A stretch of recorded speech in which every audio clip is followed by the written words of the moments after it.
হাসনাত আবদুল্লার বক্তব্যের ফলে গেজেট প্রকাশ, 15 গ্রেডে নবম পে স্কেল ও মূল বেসিক সর্বনিম্ন 25,000 টাকা নির্ধারণ। প্রধানমন্ত্রী তারেক রহমান যা বলল, গতকাল 15 লক্ষ সরকারি চাকরিজীবীদের বেতন বৃদ্ধির জন্য হাসনাত আবদুল্লাহ সংসদে বক্তব্য দিয়েছেন। এ বিষয়ে বিস্তারিত আলোচনা করার শুরুতে যারা এখনো আমাদের এই চ্যানেলের নতুন সদস্য আছেন তারা পরবর্তী আপডেট পেতে চ্যানেলটি সাবস্ক্রাইব করুন। তার বক্তব্য প্রধানমন্ত্রী তারেক রহমান খুবই গুরুত্ব সহকারে শুনছেন এবং তিনি বেতন বৃদ্ধির জন্য অর্থ মন্ত্রণালয়কে নির্দেশ দিয়েছেন। প্রধানমন্ত্রী তারেক রহমান বলেন, যেভাবেই হোক সরকারি চাকরিজীবীদের সকল দাবি বাস্তবায়ন করার মাধ্যমে তাদের সকল সুযোগ সুবিধা কার্যকর করা হবে। তিনি স্পষ্টভাবে বলেন, সরকারি কর্মচারীরা দীর্ঘদিন বৈষম্যের শিকার থাকলেও পূর্বের নির্বাচিত সরকার ও অন্তর্বর্তীকালীন সরকার বেতন বৃদ্ধির বিষয়টিকে খুব একটা গুরুত্ব দেয়নি। এছাড়াও আওয়ামী সরকার কর্মচারীদের বেতন বৃদ্ধির জন্য নতুন কোনো সিদ্ধান্ত না নেওয়ায় কর্মচারীরা অর্থনৈতিকভাবে ক্ষতিগ্রস্ত হয়েছেন, যার ফলে আমরা তাদের সকল ধরনের সুযোগ সুবিধা ফিরিয়ে দেওয়ার জন্য নতুন সিদ্ধান্ত নিয়েছি। যেহেতু গতকাল হাসনাত আবদুল্লাহ সংসদে বেতন বৃদ্ধির বিষয়টি উপস্থাপন করেছেন, তাই আর সময় বিলম্ব না করে দ্রুত এটি বাস্তবায়ন করার সুপারিশ করা হয়েছে।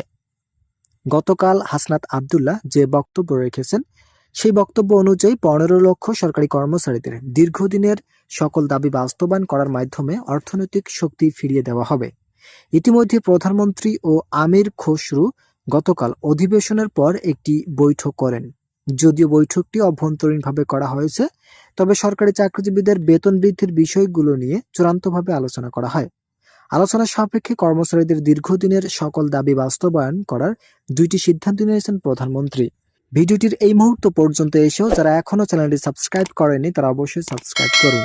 তারেক রহমান বলেন, বাংলাদেশের সরকারি কর্মচারীদের বেতন বৃদ্ধির জন্য অবশ্যই 2টি পদক্ষেপ নেওয়া প্রয়োজন, যাদের মধ্যে সংসদ সদস্যের মতামত নেওয়া অত্যন্ত গুরুত্বপূর্ণ।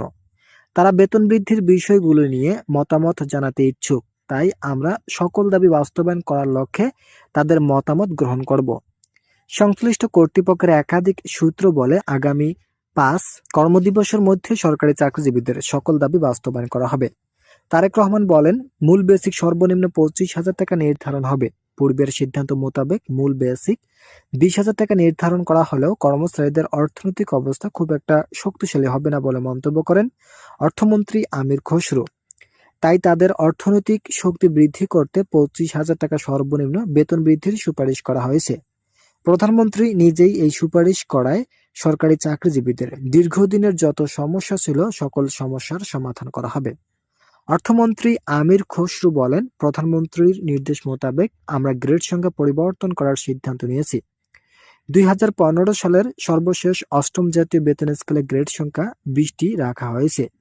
এই গ্রেড সংখ্যা যদি এখন পর্যন্ত বহাল থাকে তাহলে পরবর্তীতে কর্মচারীদের বৈষম্য থেকেই যাবে।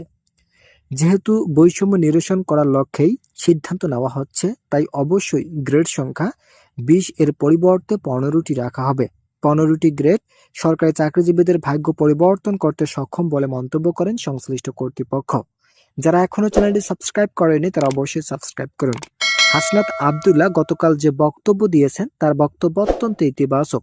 কালকের অধিবেশন শেষে সাবেক অর্থ প্রতিমন্ত্রী জুনায়েদ সাকি ও হাসনাত আবদুল্লাহ সহ প্রধানমন্ত্রীর তত্ত্বাবধানে অর্থমন্ত্রী আমির খসরুর সঙ্গে অভ্যন্তরীণভাবে একটি বৈঠক অনুষ্ঠিত হয়েছে। এই বৈঠকে সরকারি চাকরিজীবীদের বেতন বৃদ্ধির বিষয়গুলো তুলে ধরা হয়। একই সঙ্গে পূর্বের গ্রেডে 17 থেকে 20তম গ্রেডের সকল কর্মচারীদের দীর্ঘদিনের সমস্যা সমাধানের বিষয়গুলো নিয়ে আলোচনা করা হয়। প্রধানমন্ত্রী যেহেতু সময় ক্ষেপণ করতে ইচ্ছুক নয়, তাই দ্রুত বেতন বৃদ্ধির মাধ্যমে দীর্ঘদিনের আর্থিক সক্ষমতা বৃদ্ধি করা হবে। গতকালের বৈঠকে সভাপতিত্ব করেন প্রধানমন্ত্রী তারেক রহমান নিজেই। এছাড়াও বাজেট বরাদ্দের লক্ষ্যে অর্থ মন্ত্রণালয়ের সঙ্গে জরুরি আলোচনা করা হয়। এই আলোচনায় কর্মচারীদের বেতন বৃদ্ধির বিষয়ে কতটুকু রাখা যৌক্তিক এবং কিভাবে বাস্তবায়ন করা হলে আর্থিক সক্ষমতা বৃদ্ধি পাবে সেই বিষয়গুলো নিয়ে চূড়ান্ত আলোচনা করেন পে কমিশন ও অর্থমন্ত্রী। অর্থমন্ত্রীর সিদ্ধান্ত মোতাবেক কর্মচারীদের দাবিগুলো যেহেতু অত্যন্ত ইতিবাচক হয়ে দাঁড়িয়েছে, তাই তাদের সকল দাবি বাস্তবায়ন করা সহজতর হয়ে দাঁড়িয়েছে বলে মন্তব্য করেন হাসনাত আবদুল্লাহ। খুবই গুরুত্বপূর্ণ ভূমিকা রেখেছেন দেবিদ্বারের এমপি হাসনাত আবদুল্লাহ। তার সিদ্ধান্তগুলো বাংলাদেশের সরকারি কর্মচারীদের অর্থনৈতিক শক্তি বৃদ্ধি করতে যথেষ্ট। তিনি ধারাবাহিকভাবে সংসদে এবং সংসদের বাইরেও আলোচনা করেছেন, যার ফলে নবম জাতীয় বেতন স্কেল কার্যকরের চূড়ান্ত সুপারিশ বাস্তবায়ন হতে যাচ্ছে। ভিডিওটি শেষ করার পূর্বে যারা এখনো আমাদের এই চ্যানেলের নতুন সদস্য আছেন তারা পরবর্তী আপডেট পেতে চ্যানেলটি সাবস্ক্রাইব করুন।